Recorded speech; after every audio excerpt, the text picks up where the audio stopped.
Fala galerinha do canal Química em 12, aqui é o professor Francis Isoton, para a gente ter então agora uma aula que te dá muita autonomia envolvendo o grupo das bases. Bases, hidróxidos, qual a ideia? A ideia é mexer com nomenclatura e formulação desse tipo de substância. Tranquilo, super simples.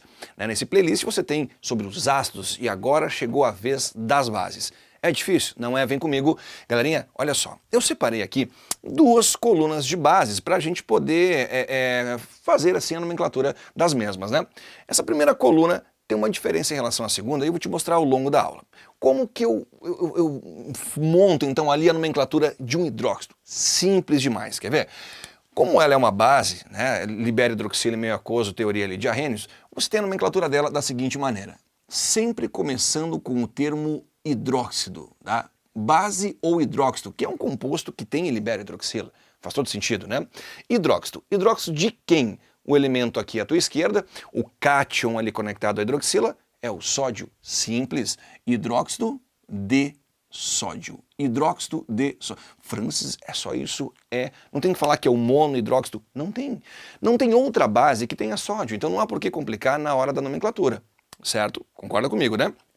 Então, galerinha, simplesmente hidróxido de sódio. Você sabe que lá na tabela periódica, quem pertence à família 1A, que é o caso do sódio, 2A, alguns da família 3A têm carga fixa. Então não há por que aprofundar mais a nomenclatura ali da substância. Aqui eu tenho o lítio, que também é da família 1A, então fica simplesmente hidróxido de lítio. Viu como é simples? Então sai barato o nome de uma base, né? Nos ácidos tem uma complicação um pouquinho maior, tá? Mas vamos lá, hidróxido de lítio. Aqui o elemento da vez é o cálcio. Problema nenhum. Eu vou ter aqui, pessoal, o hidróxido de cálcio, tá? Hidróxido de cálcio. Francis, mas tem duas hidroxilas, eu não tenho que especificar isso aí? Não tem, não é necessário, porque não tem outra base que tenha o elemento cálcio. Se tivesse, eu teria um problema, mas não. Né? Realmente é um grupo mais enxuto. Carga fixa, o cálcio só apresenta NOx mais 2. Não temos outra possibilidade, hidróxido de cálcio. Por isso, duas hidroxilas, carga mais 2. Aqui temos o alumínio. Família 3A, ele também tem carga fixa. Temos o hidróxido de alumínio, certo? Hidróxido de alumínio. É simples, não é? É maravilhoso, tá? Então é tranquilo se dá nome às bases. E essa aqui, que tem então um grupo, ok, de que nome ligar a hidroxila? Quem é o NH4? Esse cátion aqui, essa base que é bem diferente, ok, tem outras propriedades. Tem esse grupamento à tua esquerda aqui com o nome amônia ou amônio. Amônia ou amônio. Ele é um íon, ele é o íon, então é amonio. Se você falar hidróxido de amônia, perdeu, tá? Ruim. Hidróxido de amônio, nome desse cara. Vamos lá comigo, tá? Hidróxido de amônio. É um íon muito comentado, se fala muito em amoníaco, por exemplo. Temos aí a base, né, com o nome oficial, hidróxido de amônio. Legal, primeira coluna, tudo certo. Cátions com carga fixa, né, muito abundante, muito comuns esses caras. Agora vamos à segunda coluna, tá?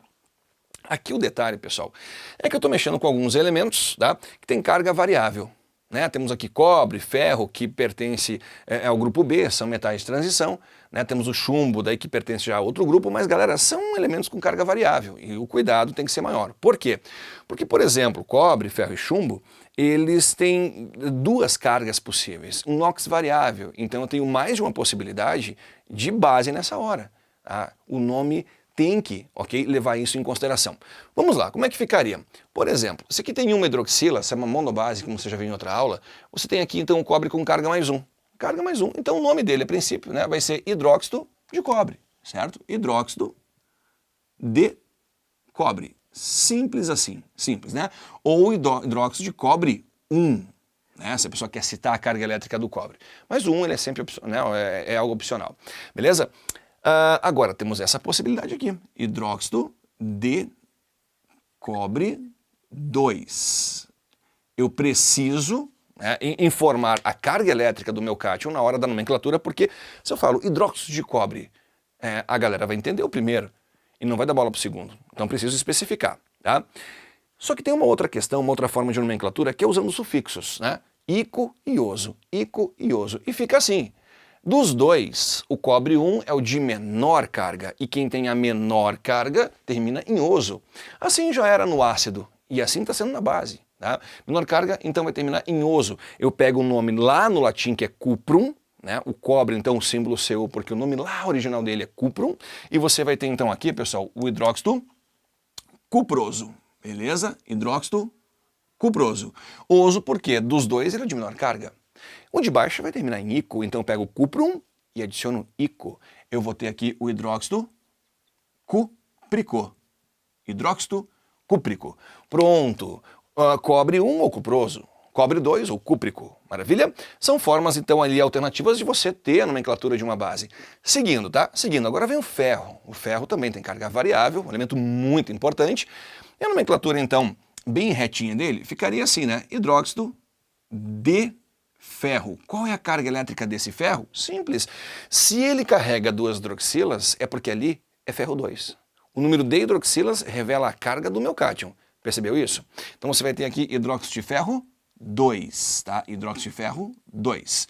Automaticamente, você já matou a charada ali, aqui você vai ter o hidróxido de ferro 3. Hidróxido de ferro 3. Dessa maneira, eu estou informando a carga elétrica, né, que tem o meu cátion ali presente naquela base. A história de oso e ico, aqui vale também. Mas e é mais simples ainda aqui, tá? Ferro, ferro. Então eu vou ter o de menor carga, hidróxido ferroso. Aqui eu vou ter o hidróxido ferroso. No de maior carga, eu vou ter hidróxido férrico, certo? Ferroso e férrico. O de menor e o de maior carga, então, hidróxido ferroso, hidróxido férrico. São elementos muito importantes. Os mais cobrados que a gente vê nas provas Brasil afora são esses, tá? Cobre, ferro e chumbo. Então, se pintar lá do nada, né? Hidróxido ferroso. Beleza, ferro é 2 ou 3, tá falando do ferro 2, tá falando do ferro 2. Claro que outros elementos também têm essa capacidade, mas eu estou elencando os mais importantes. Agora vem aqui o chumbo, símbolo Pb, né? Porque originalmente, lá no latim, o nome dele é plumbum. Mas então tá. Aqui eu vou ter o hidróxido, tá? Hidróxido de chumbo, tá? Hidróxido de chumbo. A carga elétrica, pessoal, vem a ser 2, porque ele tem 2 hidroxilas. Pronto, carga então aqui vem a ser 2. Logo de baixo eu vou ter o hidróxido de chumbo, certo? E a carga elétrica vem a ser 4. Hidróxido de chumbo, 4. Porque ele carrega com ele 4 hidroxilas. O motivo é a carga do metal ali, né, do cátion, ela é mais 4. Maravilha, estou informando a carga elétrica. E nessa história de oso e ico, então eu pego aqui o de menor carga, o chumbo 2, e chamo ele de quê? Chumboso? Não, não. Eu pego o nome no latim, plumbum. Então aqui eu vou ter o hidróxido plumboso, beleza? Plumboso. Olha que maravilha. Plumboso e o de baixo, então ali o chumbo 4, eu vou ter o hidróxido plúmbico, tá? Hidróxido plúmbico. Dessa maneira, você então está sendo bem abrangente, pegando as possibilidades de nomenclatura que essas bases têm. Não é tranquilo? É bem tranquilo. Então eu separei, né? A primeira coluna, todo mundo com carga fixa, tá? Aqui então você tem, por exemplo, uma segunda coluna com metais e carga variável. E tem essas possibilidades, então, de você informar a carga com algarismos romanos, ou então, final oso, final ico, que se assemelha aos ácidos, tá? Na questão de menor e maior nox, final oso, final ico, tá? Legal. E como é que seria formular uma base? Porque nós pegamos fórmula e montamos o nome. E se eu pegar um nome e eu quero montar a fórmula? Como fazer? Vou te mostrar então agora. Vamos lá? Pessoal, chegou a hora de formular a base partindo do nome. Complicado? Nem um pouco, tá? Olha só. Aqui eu tenho o hidróxido de potássio, então como proceder? Da seguinte maneira, você vai ter o elemento potássio, né, porque o cátion ele se apresenta, né, no começo então da minha fórmula, ok? E você vai ter aqui a presença da hidroxila, como é que você sabe, Francis? Porque é o hidróxido, é uma base, então ele termina a sua fórmula com uma ou com mais hidroxilas. O potássio pertence à família 1A. Se ele pertence à família 1A, então ele vai ter aqui uma carga fixa, um NOx fixo, que vem a ser mais 1. Pronto, carguinha mais 1. A hidroxila é uma partícula com carga fixa também, sempre menos 1. É um saldo que você tem entre oxigênio e hidrogênio. Então a carga elétrica da hidroxila ela é menos 1. Bom, pessoal, mais 1 e menos 1, mesmo que eu queira, né, não faz muita diferença você cruzar essas informações. Logo, a fórmula do hidróxido de potássio é simplesmente essa, ó, KOH. Feito? Simplesinho, não é? Então, pegue o cátion, veja a carga dele, a hidroxila, sempre carga menos 1, e cruze isso. Vamos tentar mais uma, hidróxido de magnésio, tá? Vamos ver. Então aqui eu vou ter o elemento magnésio, o cátion vem primeiro, e depois você vai ter hidroxila. Como o magnésio ele pertence à família 2A, então a carga do magnésio ela é fixa, ela vem a ser ali mais 2, tá? A hidroxila, sempre carga elétrica, menos 1. Eu vou fazer aquela regrinha do escorregador. Essa regrinha então aqui vai me dar a fórmula MgOH2. Você viu como proceder? Então, hidróxido de um certo elemento. Esse elemento vem primeiro, né? Ó, de potássio, primeiro veio potássio, de magnésio, primeiro veio magnésio, tá? Seguido da hidroxila, que sempre vai ter a mesma carga elétrica. Aqui, MgOH2. Hidróxido de níquel 3, o níquel tem carga variável. Só que a questão informou pra gente ali, né? O quadro informou pra gente a carga do níquel, que vem a ser 3, no caso, mais 3. Acompanhe, né? Ó, então temos aqui níquel e hidroxila, tá? Aqui eu tenho então a carga do cara sendo informada pra gente. Pronto, níquel mais 3 e hidroxila sempre com carga menos 1. Viu? Então pode aparecer na forma de algarismos romanos ali, né? Você inverte, mais 3 vem pra cá, menos 1 vem pra cá. Fórmula do hidróxido de níquel 3, NiOH3. Pronto, simples dessa maneira, tá? E temos o hidróxido auroso. Auroso é que o ouro tem carga variável, mais 1 ou mais 3, tá? Não é tão comum aparecer, mas é um elemento importante, né? Auroso, se o final é oso, pensa comigo, né? A carga do ouro pode ser mais 1 ou pode ser mais 3, tá? Auroso é de menor carga, né? Menor NOx, final oso. Você vai ter então o ouro com carga 1. Temos aqui ouro e hidroxila. O ouro, então, ali com NOx mais 1, hidroxila com NOx menos 1. Não é mesmo que você queira, nem precisa inverter, tá? Você vai ter, então, aqui a formulazinha AuOH.